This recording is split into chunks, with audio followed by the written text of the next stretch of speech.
My name is Jackie Ross. I'm 29 years old, and 6 months ago, my life cracked open in a way I never saw coming. At the time, I thought I had everything figured out. I worked as an operations analyst for a logistics company in the Midwest. Not exactly a conversation starter at parties, but it paid well, and I was good at it. I spent my days optimizing supply chains, tracing inefficiencies, solving problems most people never noticed until something broke.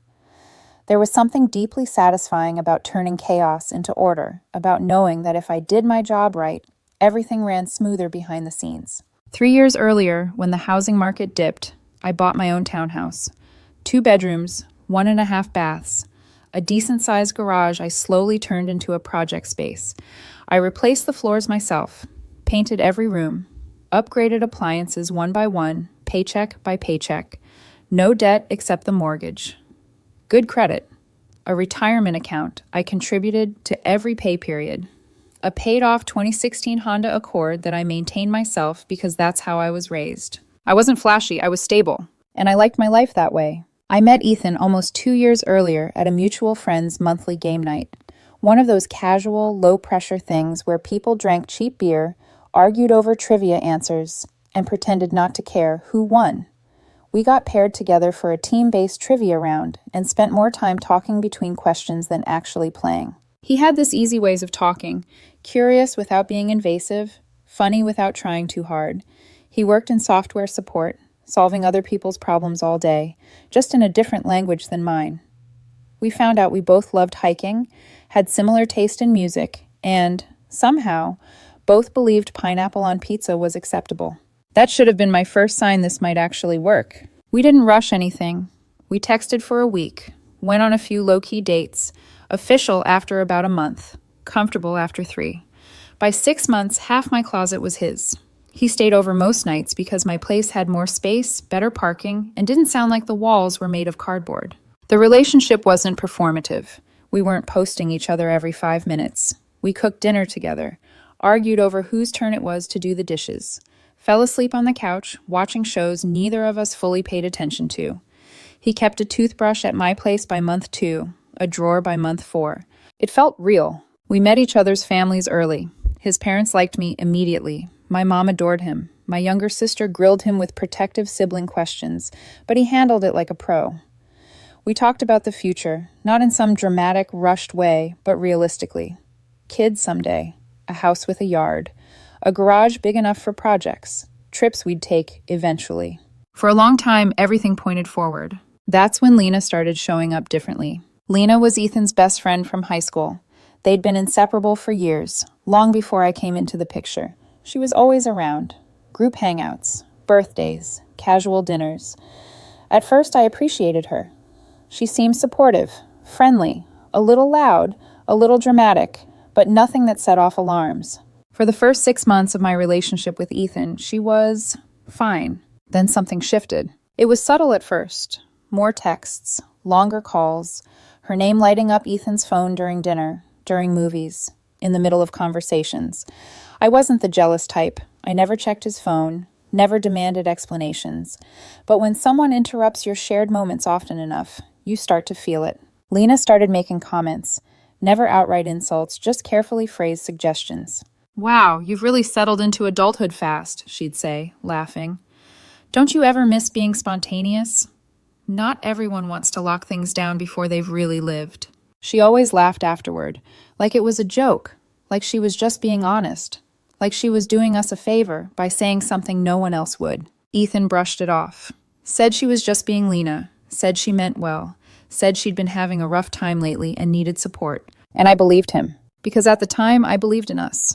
But looking back now, I can see it clearly. That was the moment she stepped between us, quietly, patiently, with a smile. And I didn't even realize I was already losing ground. By late winter, Lena wasn't just around anymore. She was everywhere. At first, I tried to tell myself I was imagining it. Ethan's phone buzzed constantly, but I told myself it was just group chats or work stuff, except it was always her name lighting up the screen. During dinner, during movies, even in the middle of conversations where I was mid-sentence and he'd glance down, thumb already moving. If I asked, he'd shrug it off. "She's just venting. She's stressed about work." You know how Lena is. I didn't want to be that girlfriend, the insecure one, the one who made their partner feel guilty for having friends. Lena had been in his life for over a decade. I'd been there less than 2 years. I told myself I needed to respect that history. What I didn't realize was that she was actively rewriting it. She started inserting herself into our plans. We'd mentioned trying a new restaurant downtown, and suddenly Lena would happen to be nearby. Ethan would invite her along because she'd been having a rough week. A movie night turned into a group hangout. A quiet Sunday grocery run turned into her tagging along because she needed a few things too. It stopped feeling like coincidence. The comments got sharper too, still subtle, still wrapped in humor. She'd talk about her weekends like she was on some grand adventure. Road trips, spontaneous nights out, stories that grew more dramatic every time she told them. And then she'd glance at me and say things like, "Not everyone's built for routine. Some people are just meant for more." She never said my name when she said it, but I felt it anyway. Ethan started picking up her language without realizing it. He'd mentioned how predictable our weeks were, how sometimes he wondered if we were moving too fast, how turning 30 felt closer than he expected. At first, I thought it was normal, quarter-life anxiety. Everyone has moments where they question their choices. I'd had them before I bought my townhouse, wondered if I was locking myself into something too soon. The difference was I'd made peace with my choices. Lena hadn't. And she wasn't going to let Ethan make peace with his either. In March, I tried to address it gently. One night after work, I turned off the TV and asked if he was okay. Really okay. Asked if he was feeling trapped or unhappy or unsure about us. He smiled, kissed my forehead, and told me I was overthinking. "I love you," he said. "This is just a phase. I'm excited about our future. June will be here before we know it." June mattered because his lease was ending. We'd been talking seriously about moving in together. My place made the most sense. I owned it, had space, lower monthly costs. We'd even started planning, talking about furniture. Which spare room would become his office? He joked about repainting the living room something warmer than the beige I'd chosen years earlier. I told him to pick whatever color he wanted. That was how sure I was. Then came his birthday party. I'd planned it weeks in advance. Nothing huge. Close friends, a few family members, maybe 20 people total. I made a list, sent invites early, cleaned my entire house top to bottom, ordered his favorite cake from the bakery across town, cooked all day, even put together a playlist I knew he loved. I cared about details. When I loved someone, I showed it. Lena showed up almost an hour late. No apology, no explanation, just swept in like she owned the place. Her gift was a last-minute gift card, still in a crinkled paper bag with the price sticker on it. And then she never left his side. Every conversation he tried to have, she inserted herself. Every photo someone wanted with him, she jumped into the frame. She told story after story about their high school days, inside jokes no one else understood. It felt like the Lena and Ethan show, and everyone else was just background noise. At one point, I was in the kitchen refilling drinks when I heard them on the back patio through the open door. She was talking about a trip she wanted to take. Somewhere spontaneous, somewhere far. "You deserve someone who actually wants to live, Ethan," she said, "not just settle into routines and responsibilities." I froze. He laughed. Didn't disagree. Didn't defend us. Didn't say he was happy. Just laughed. That moment should have been enough. But I finished pouring drinks, brought out the cake, sang happy birthday, smiled for photos, played the role I didn't realize I was being written out of. His parents pulled me aside before they left. His mom hugged me and whispered that she hoped I'd be around for many more birthdays. His dad thanked me for everything I'd done. I wonder now if she saw it before I did. By May, Ethan was distant. Not dramatically, just enough to make me feel like I was talking to someone who was half elsewhere. He spent more time on his phone, dodged conversations about moving in, started making plans that didn't include me. Girls' nights turned into nights where Lena just happened to be there. When I asked about it, he got defensive, said I was being controlling, said I needed to trust him more. Trust wasn't the issue. The issue was that his best friend was systematically dismantling our relationship, and he was letting her. I just didn't know yet how close we were to the breaking point. By the time June rolled around, I was living in a constant state of quiet anxiety. Nothing was wrong in a way I could point to and prove, but nothing felt right either. Ethan still came over, still kissed me goodbye, still said I love you. But it felt rehearsed, like lines he knew he was supposed to deliver. The lease deadline loomed. I needed clarity. I couldn't keep living in limbo, wondering whether I was planning a future with someone who was already halfway out the door. So one night in early June, after dinner, I asked him, directly this time, "Are we moving in together or not?" He didn't answer right away. He sat on my couch, elbows on his knees, staring at the floor like it might give him the right script. That silence told me everything before he even opened his mouth. "I've been thinking a lot," he finally said. That sentence never leads anywhere good. He talked for a long time, but the words all sounded familiar. Too familiar. He said he felt like he'd rushed into adulthood, that he wasn't sure he'd really lived enough yet, that maybe we wanted different things, that he loved me, but he wasn't in love with me anymore. Every phrase sounded like it had been workshopped.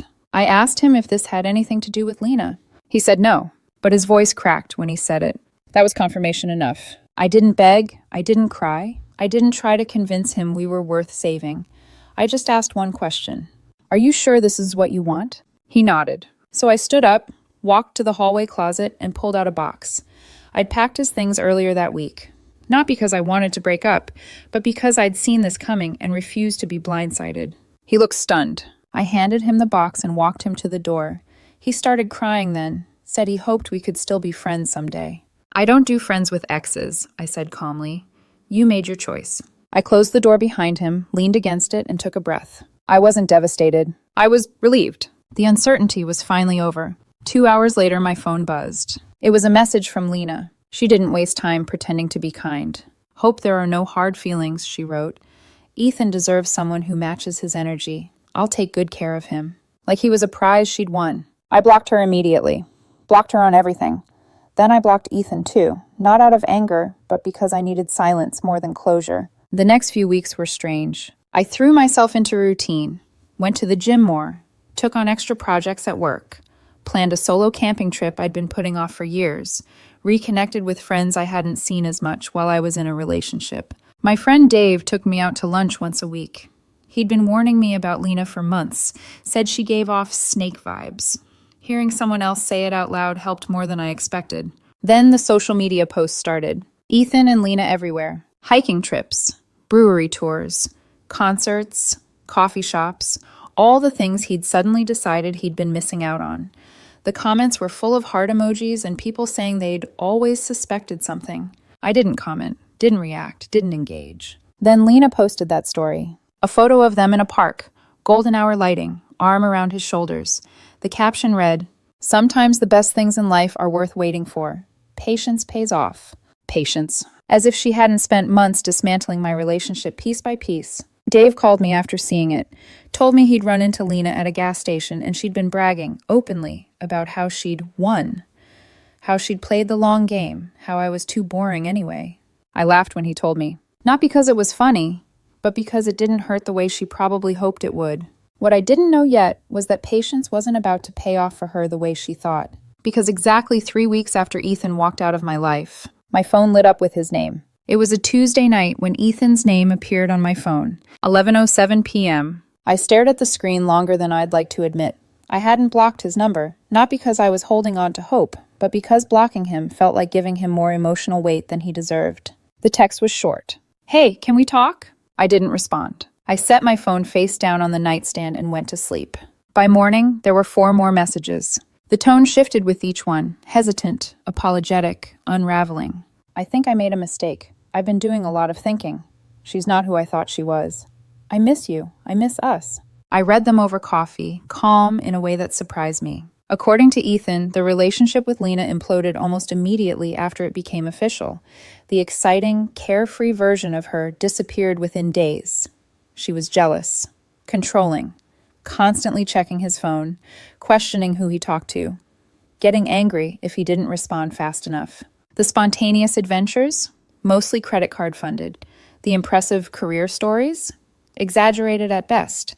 The luxury lifestyle, leased, borrowed, and buried in debt. He admitted the BMW was leased, that she was drowning financially, that the trips and concerts were charged to cards she couldn't pay off, that she criticized his friends, his clothes, even his ambitions, things she claimed she loved when she was trying to pull him away from me. "She said she freed me from a boring life," one message read, "but it turns out she just wanted control."